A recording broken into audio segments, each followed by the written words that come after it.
नमी में कमी की होला सोनवा फोनवा कैले भोरे भोरे नमी में कमी की होला सोनवा फोनवा कैले भोरे भोरे दवा की न दे। हेलो दोस्तों, आप लोग कैसे हो? सब करते हैं आप लोग ठीक होंगे, मस्त होंगे।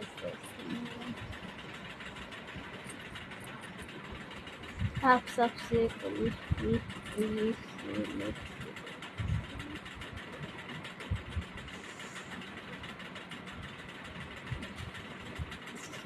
लाले दहिया के सियारा कोई कुल लागे गे छोड़ी बनी जो हमर दुल्हनिया बनबो तोरे दुल्हा गे छोड़ी बनी जो हमर दुल्हनिया माई बोलले बारी हंसला तोले बारी चल कर दर्शन कीजिया हर साय रात मयरिया सपना देखौली चलो चुनरी चढ़ावे